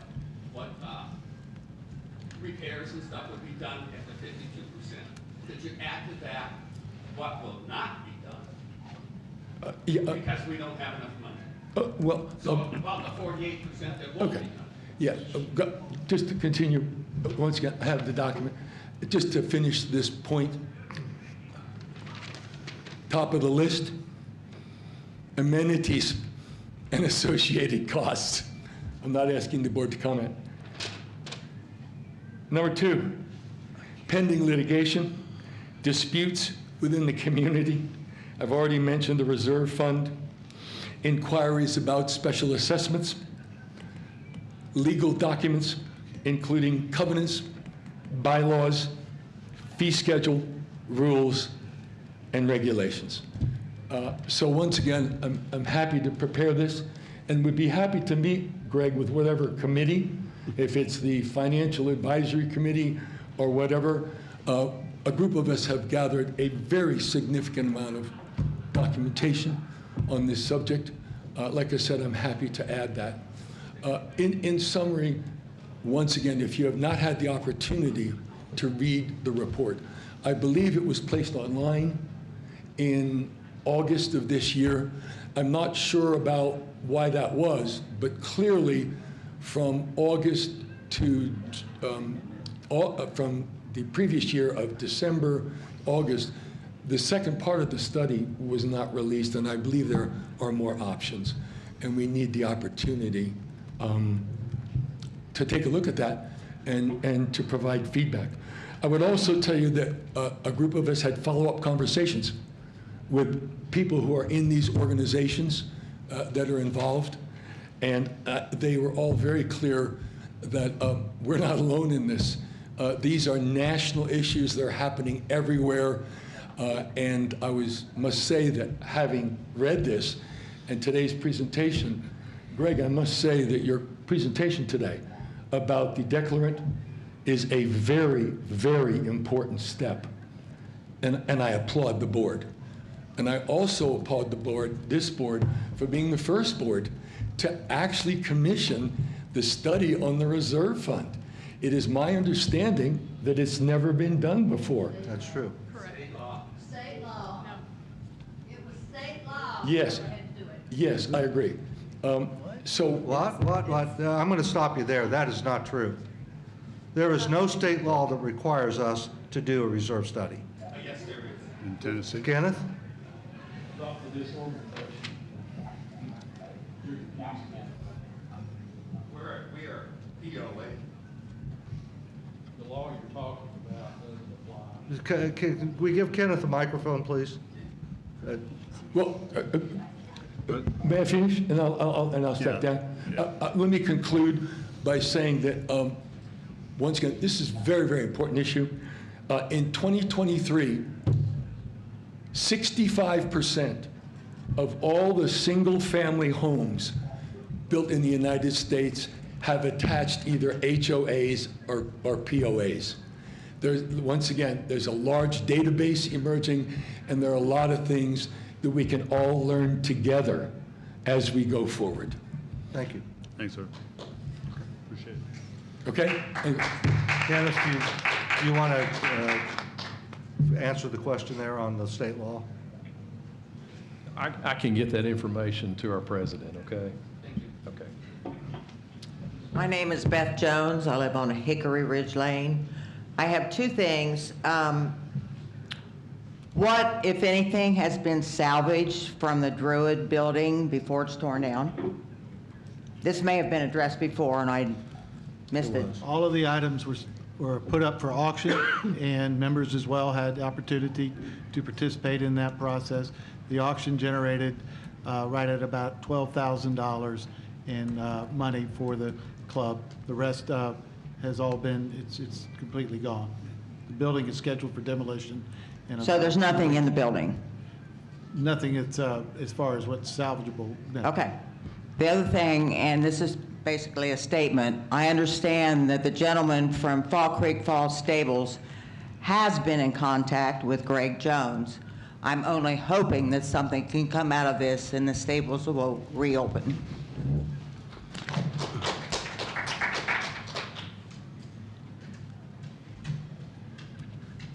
There you go.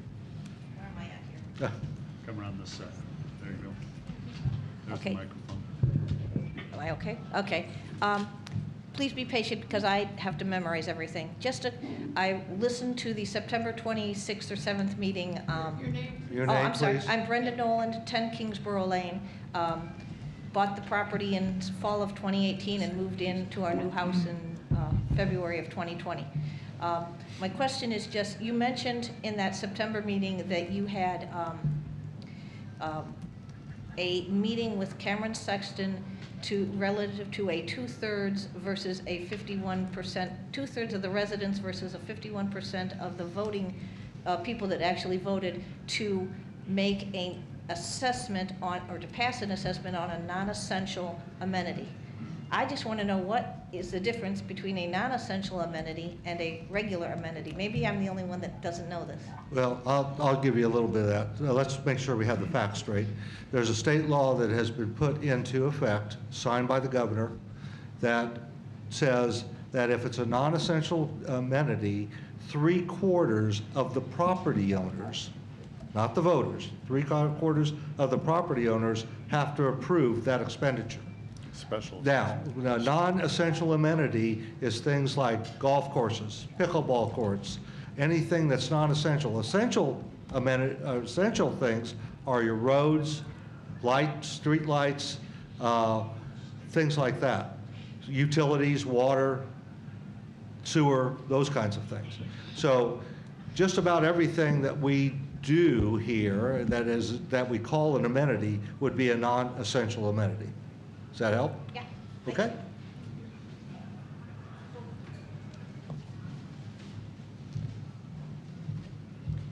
Good morning, Carrie Trees, Chestnut Ridge Court. Monica, I have a question for you and the board.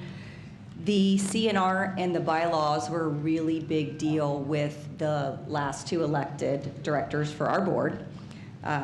One of the questions was, what would you change? And your direct quote was, one change I would like to see in the CNRs is to have a provision for removing a member of the board for reasons of misconduct, negligence, or dereliction of duty.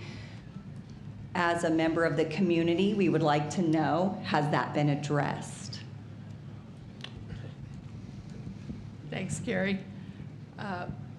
It hasn't been addressed at this point in time. The new people on here have only been here. We've only been here, as you know, since May 20th or something like that. And we have talked about things in the CNRs. We've gone through them and policies as a board.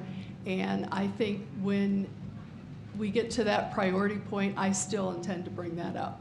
So right now we've had a few much more urgent things like the budget and a lot of the other issues that have come up, but I do still intend to. Thank you. As a member and many other members in our community, we do feel that that is a priority of a discussion when it comes about, so thank you.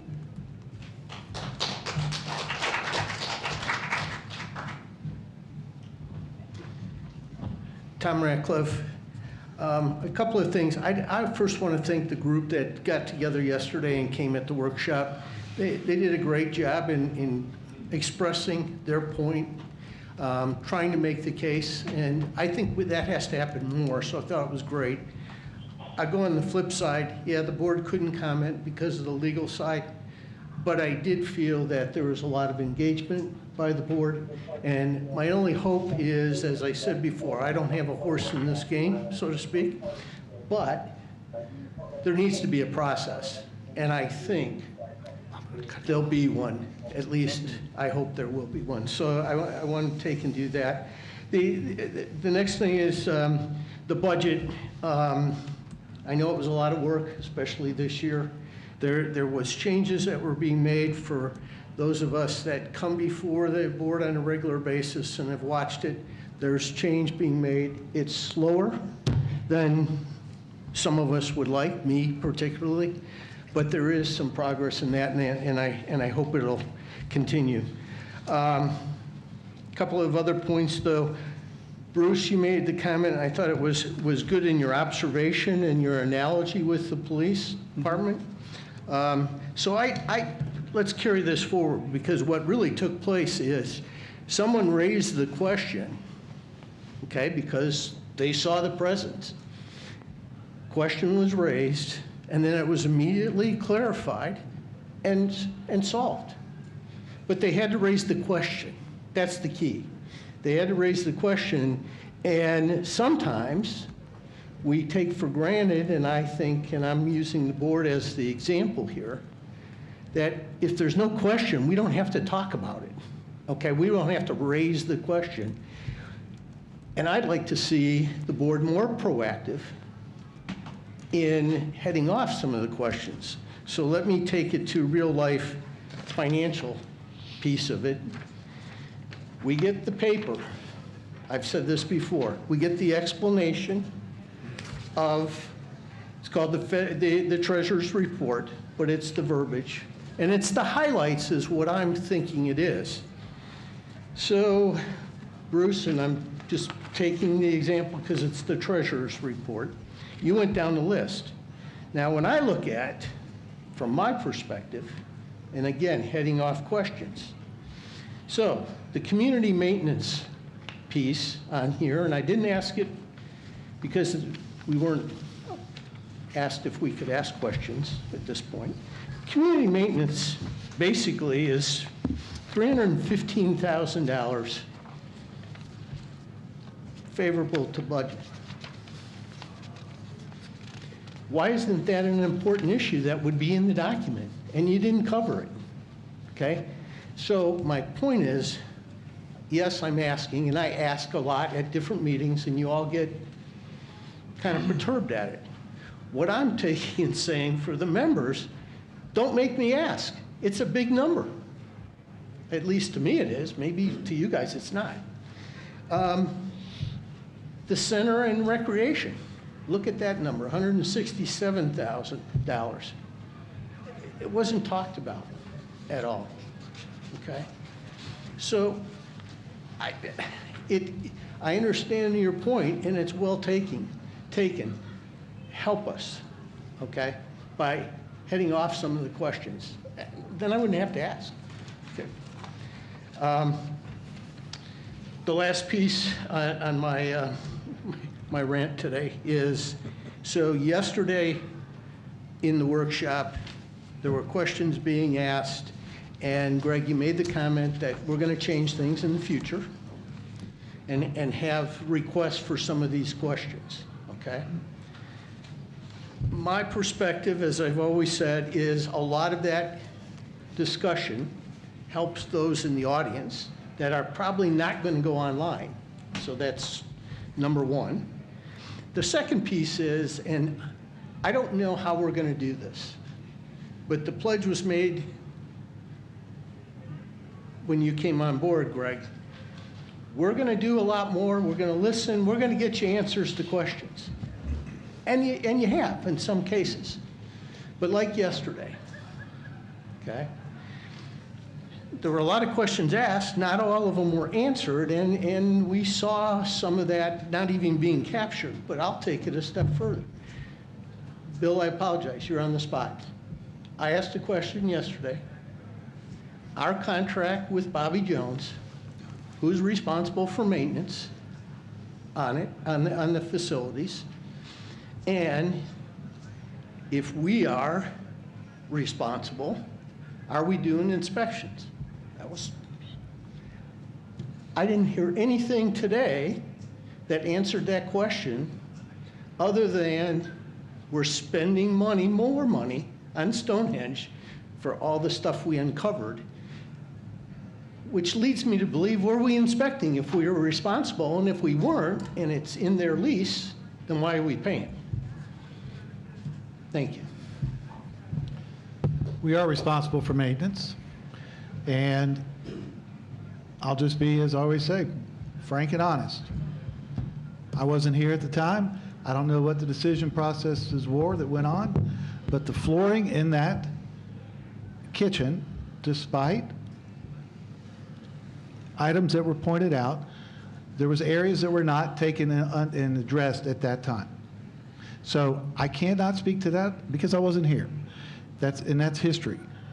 But there was and there are inspections, yes. And our project management team, our facilities maintenance team, this past summer, as part of their inspections, and in addition to the request that came from Bobby Jones Links relative to capital items, which is required per their contract, regarding the dishwasher that was put in there originally, was not to the capacity of what was being required out of that kitchen. So in conjunction with that as well, that was when the issues were discovered. They were then evaluated by our facility maintenance team because I had concerns about employee safety as far as that flooring and as far as the scope and issues that we were dealing with. A determination was made that we could wait a reasonable period of time, which by year end was considered reasonable, in order to schedule and communicate not only to the membership, the closing, but also to make appropriate accommodations for the employees that may be adversely affected financially by that decision. So all of that took place. It was communicated to the community in that we would be closing for a 3-week period in December. I gave you the update this morning as to the status of that project and why those additional issues were discovered.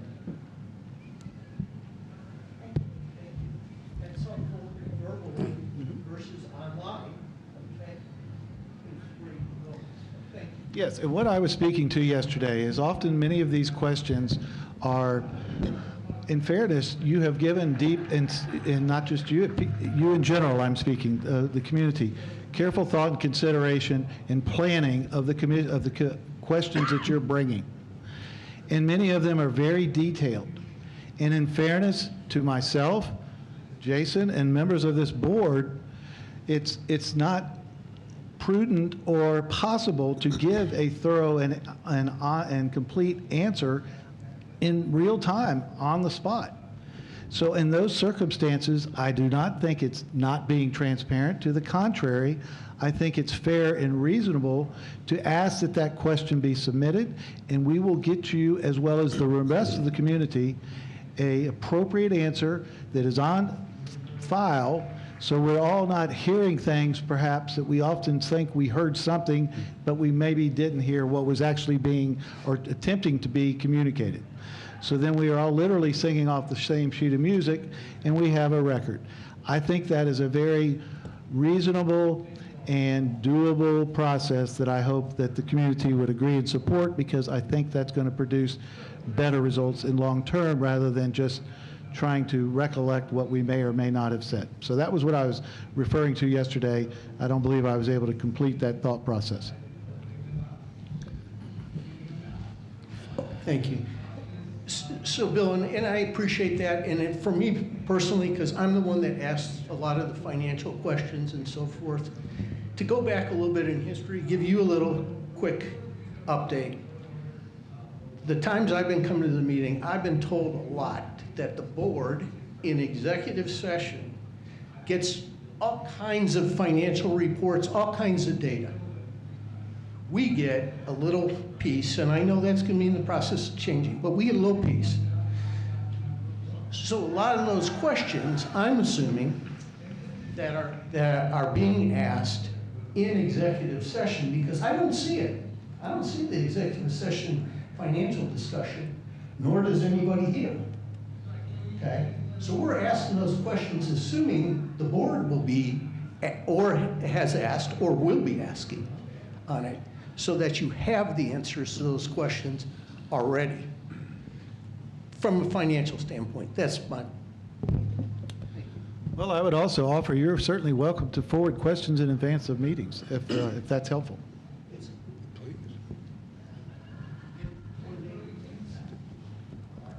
Okay, sir. Nico Sergio. I've been a community club member since April of 2005. This is a request for a Bill Ward. Bill brought up the desilting process that's going to be, that we're going to work on. Anyway, you were not here in 2019, and I understand that. So I'm just going to give you a few facts from my perspective of what happened. I do not live on Lake Dartmoor, but I have lakefront property. A lot of people misunderstand what that means. In 2019, I attended the initial meeting for desilting in Fairfield Glade. And at the first lake meeting, and then what they did is they had a meeting that was for all lakefront property owners. And then they broke it down by lake. So as they went to Lake 1, they just wanted the residents from that lake. I attended that first meeting, which I believe was for Spring Lake, because I wanted to understand the process, what was going on before they came to Lake Dartmoor. At that first meeting for Lake Dartmoor, I showed up with a map of a partial map of where I lived on the lake. I gave that map to Sam McAdoo and the contractor, so they knew where my property was. And then the process was, as I understood it, I called Sam McAdoo and said, can you come out to my property? I want you to look at it. We can walk along the lake shore.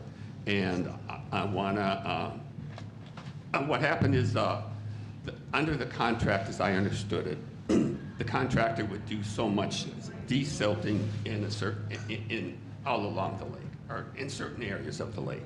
If you wanted additional desilting, there would be a fee. So that's the purpose of the visit. He came out, he said he'd put my name on the list, and I called, and I also, during the meeting or somewhere along the line, I got 2 telephone numbers for the contractor. I called one 4 or 5 times, never got an answer.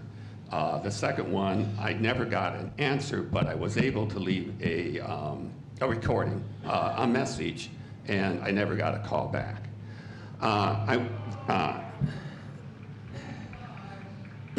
my wife and I were going on vacation, so we didn't know exactly when they were going to come and do the silting in our area. Nico, I'm sorry, I'm not trying to be disrespectful, but this sounds more like a discussion that you need to have with somebody in operations than to go through here.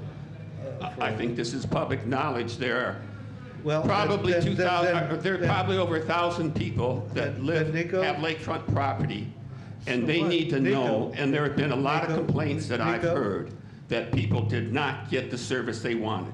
We pay fees to the community club, and I feel that there's a responsibility by our employees to protect us from a contractor that will not do the job that we want. Then get to your point then. We don't My need to hear the point whole is that I found out in November that we Of were this year. of this year, that back in 2019, we were offered contracts from the contractor to do the desilting. I was not offered a contract by the contractor, and I made several attempts to get him to come out and tell me what was going on and what was going to be done. Now, it so happened that I went on vacation during the time that he came to our lake. Are we talking 2019 or This was now? 2019. Okay. And when I came back, they were already done. My property did not get desilted. I was not given a contract. And we pay Sam McAdoo's fee, or his salary. And he has repeatedly stated on several occasions that he has nothing to do with our individual requests to the contractor. I want a policy such that every lakefront property owner is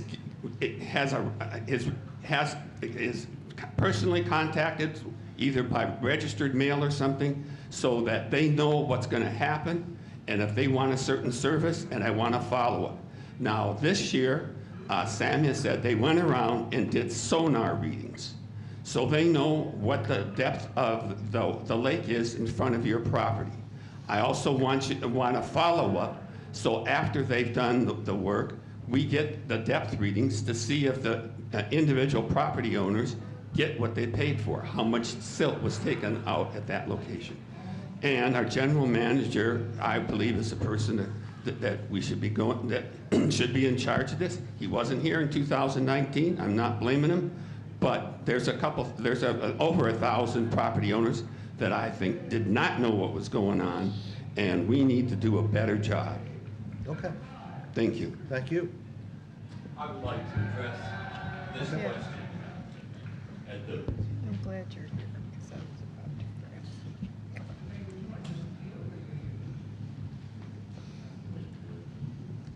We contract to have our lakes desilted. I will only, Fairfield Glade Community Club can only spend money to desilt areas where drainage goes in. If a homeowner would like to contract with the contractor individually, he is welcome to do that. That is a separate and individual contract. I have no authority over that contract for anything that happens between the contractor and individual homeowners. I will not get involved in it. I will not write contracts. I will not oversee it. It is not in my perturbation or my authority. If you have a verbal or written or any other kind of contract with a contractor of any means, if you have an issue with the contractor that's mowing your yard, that's building your house, that's painting, I do not get involved in that in any way, shape, or form. I do not address it with the contractor. I am not involved in it.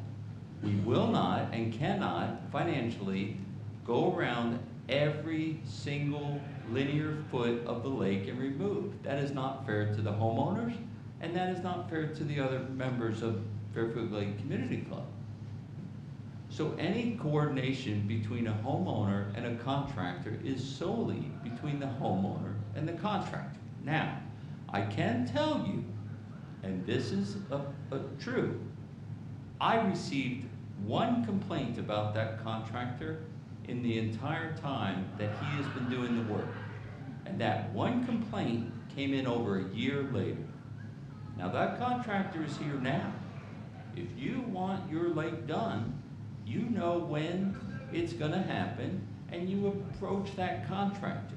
If you are not getting a response from that contractor, I will gladly address it. But once that contractor moves to a different lake, he cannot come back to do an individual house. If it gets missed, it's between that contractor and that homeowner. If he were to come back and do an individual house, there is a mobilization charge involved in that. Fairfield Glade Community Club will not pay that mobilization charge to move the contractor back for one property owner that was missed. Whether it was an accident or not, I don't know. I am not aware of that because I'm not involved in it. We are currently doing desilting. And to answer your question, Tom, about monies, if you pay a bill once a year in the last quarter, you are gonna have a surplus. The trails chairman's here. I have not received an invoice for the trail work that was done. That money's still in my budget. Shows. She left yesterday. When would you like to use it? What I'm saying is, right now, that money's not accounted for. He's saying It hasn't been spent. Yeah. He's saying it's favorable, showing favorable in the budget. Example, he's using an example. Desilting is in my budget, so desilting is favorable. Buying salt, I don't mean the confusion, Mark. The money is there for trails work. The trail work has been done. The bill has not been paid. Therefore, the money is still, quote unquote, in my budget. And these things happen at the end of the year. Anybody who's been here for any length of time knows that Bruce Cox used to look at me and say, hey, we're looking for money at the end of the year. And every year, at the end of the year, I would tell Bruce Cox, do not take my money because all my bills have not been paid. Salt, desilting, paving, trail work. Don't look at me confused. I'm just saying it hasn't been paid. So if you want a good... Well, hold on. Let me simplify this, if we can. We only take money out of the budget when we have an invoice presented and we pay it. That's the way it works. For those invoices that we are aware of that are supposed to come in at year end, we accrue that expense into the next year, okay? It's taken out that's why it takes us time to close the books at year end, because all those accruals have to be spoken to. So when you see underruns, especially this time of year, they may or may not be real because we report against the budget, okay? So we're doing what we're supposed to be doing. We're not violating any principles, but the fact is that we don't take money out of budgets until we get an invoice and we pay it. Now, We do use them, we do factor them into forecasting. Yes. But the questions are being brought up or were raised by actual financials from prior months that have been closed out or that are completed. But the whole year is not closed out, as Greg's point. So. but I do agree with you that there's a large number, 300,000 in there. I do. I do. We'll. This is the report. Yeah, I do. But I wanted to explain. I wanted to explain that to you. If you want to know what my budget is at the end of the year, you probably need to look at January, possibly February. All right? Thanks, Sam. Okay, thank you, Sam. And I apologize. That's all right. No, thank you. Topic number 2. I reviewed the video from the workshop yesterday, and I was disappointed that the people that brought up the posters were cut out. And the other issue that I was disappointed was there were 7 police officers yesterday. They were not in the video. Nico, Thank you. can I ask you a question about this? Are you speaking now as a member of the committee? I'm up here because I'm a member of the community. I'm speaking for myself. Okay, thank you. All right, any other member comments? Hearing none, are there any board member comments? Hearing none, can I get a motion to adjourn? Motion to adjourn. Is there a second? Second. Before we all go, I wish you all a very Merry Christmas and a Happy New Year. And stay safe out there if you're traveling, and we'll look to see you at the first of the year. All those in favor? Aye. Opposed? Thank you.